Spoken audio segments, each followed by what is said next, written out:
Assalamualaikum warahmatullahi wabarakatuh. Perkenalkan, kami dari kelompok 2 yang beranggotakan. Nama saya Nadetin Solihah. Nama saya Pinjaulia Salsabila. Nama saya Nini Hamdana. Nama saya Lumaya. Nama saya Fadia Nurul Tadi. Kami akan melakukan observasi ke penyepuhan emas. Stay tune ya. Stay tune ya. Dadah.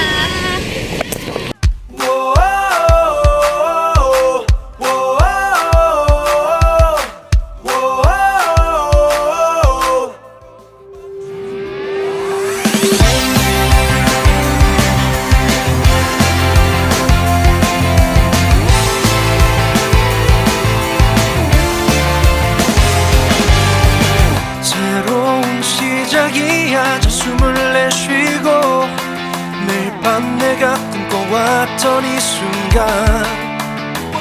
Elektrolisis merupakan penguraian suatu elektrolit oleh arus listrik pada sel elektrolisis.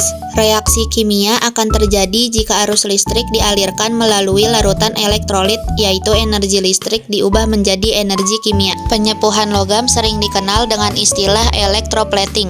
Electroplating merupakan pelapisan logam dengan logam lain, misalnya suatu logam yang disepuh dengan nikel, krom, perak, emas, atau tembaga melalui proses elektrolisis. Electroplating sering digunakan untuk menghasilkan benda-benda yang lebih menarik dan tahan lama. Electroplating juga digunakan untuk melindungi logam dari korosi. Seringkali kita temukan logam, terutama perhiasan yang terbuat dari emas, perak, dan sebagainya yang warnanya sudah memudar sehingga kurang menarik lagi untuk dilihat. Dengan penerapan elektrolisis, kita bisa melapisi logam yang mengalami perkaratan tersebut ataupun membuat tampilan logam lebih baik dari sebelumnya yang biasa dikenal dalam kehidupan sehari-hari sebagai penyepuhan. Electroplating dilakukan dengan alat khusus yang disebut sel elektrolitik. Sel elektrolitik terdiri dari baterai DC, elektroda, dan larutan elektrolit. Elektroda tempat atom menyumbangkan elektron disebut anoda, dan elektroda tempat atom memperoleh elektron disebut katoda. Reaksi oksidasi dilakukan di anoda, sedangkan reaksi reduksi dilakukan di katoda. Pada electroplating, anoda harus bermuatan positif dan katoda bermuatan negatif. Logam yang akan digunakan untuk pelapisan harus dihubungkan dengan anoda, sedangkan logam yang akan disepuh harus disambungkan dengan katoda. Larutan elektrolitnya berupa larutan garam dari logam yang digunakan untuk anoda tersebut. Misalnya, jika kita ingin melapisi sepotong besi dengan tembaga, maka tembaga harus disambungkan ke anoda, sedangkan besi harus disambungkan ke katoda. Larutan elektrolitnya harus berupa larutan seperti tembaga sulfat CuSO4 atau tembaga klorida CuCl2. Contohnya, kita memilih larutan CuSO4, maka di dalamnya ada ion bermuatan positif dan negatif yang disebut kation dan anion di dalam larutan elektrolit, dan mereka mampu bergerak bebas ketika arus listrik dihidupkan. Kation bermuatan positif ion tembaga berpindah ke katoda, dan anion bermuatan negatif ion sulfat berpindah ke anoda. Ion tembaga telah bermigrasi ke katoda memperoleh elektron dan menjadi atom tembaga netral. Atom logam biasanya menjadi padat dalam bentuk netral, maka atom tembaga yang memperoleh elektron menjadi padat dan bertumpu pada katoda.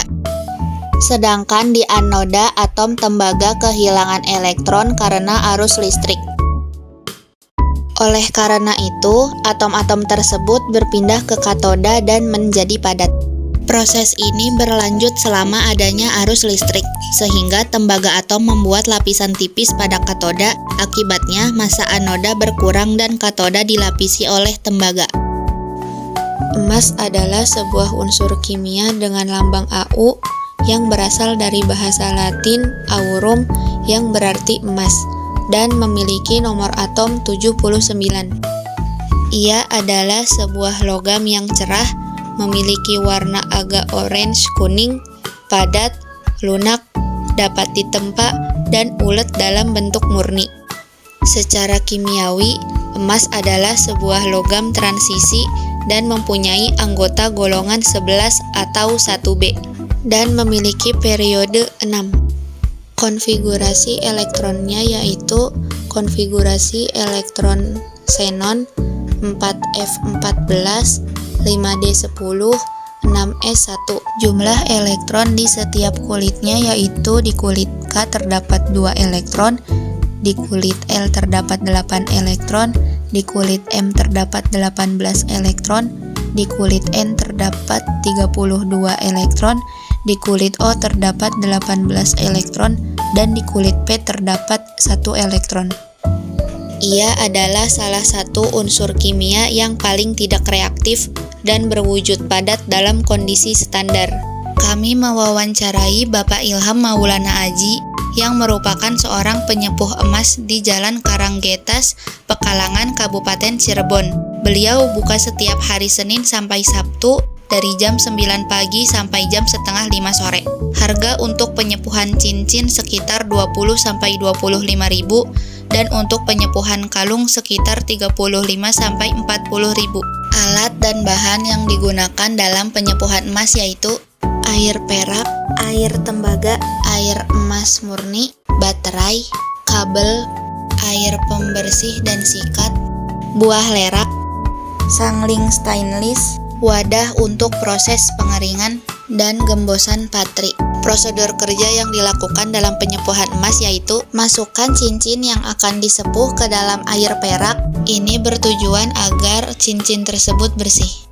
Setelah itu, gosoklah cincin tersebut dengan sikat dan air bersih dan juga menggunakan buah lerak agar menghasilkan busa ketika digosok. Buah lerak mengandung saponin dan saponin inilah yang menghasilkan busa dan berfungsi sebagai bahan pencuci. Setelah itu, sambungkan cincin yang akan disepuh di katoda yang merupakan arus negatif dari baterai. Dan pada arus positifnya, terdapat anoda yang merupakan tembaga. Masukkan kedua kabel tersebut ke dalam air perak. Proses ini disebut proses electroplating karena cincin yang tadinya berwarna emas berubah menjadi warna putih. Hal ini disebabkan oleh proses elektrolisis karena zat-zat yang berada di dalam air perak tersebut mengalir ke dalam cincin sehingga cincin berubah warna menjadi perak.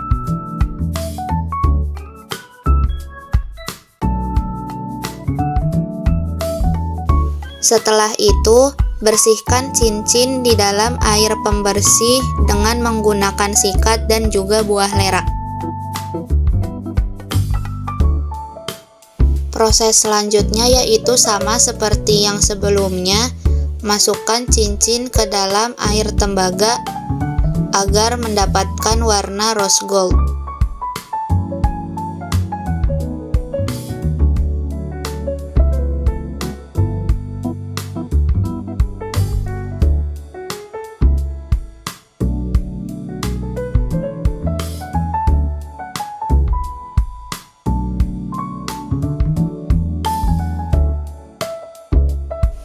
Lalu bersihkan kembali cincin tersebut menggunakan air pembersih. Agar menghasilkan cincin yang berkilap, maka dilakukanlah proses sangling dengan sangling stainless.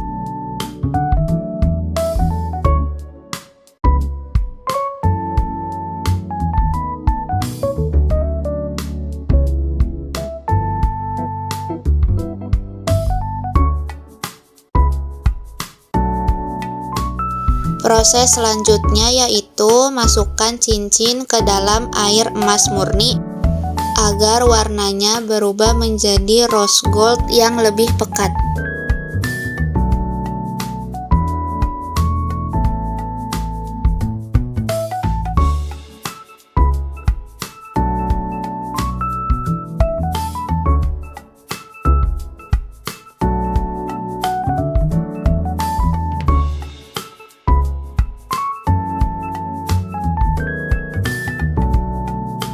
Proses terakhir yaitu proses pengovenan atau pengeringan. Hal ini dilakukan agar warna rose gold yang telah didapatkan dari proses penyembuhan tersebut lebih menempel pada cincin tersebut.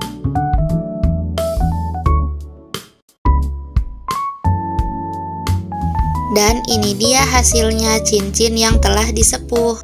Dapat dilihat bahwa cincin tersebut lebih mengkilap dibandingkan pada keadaan awalnya. Sekian observasi penyepuhan emas dari kelompok kami. Kurang lebihnya mohon maaf, semoga bermanfaat. Wassalamualaikum warahmatullahi wabarakatuh. Dadah.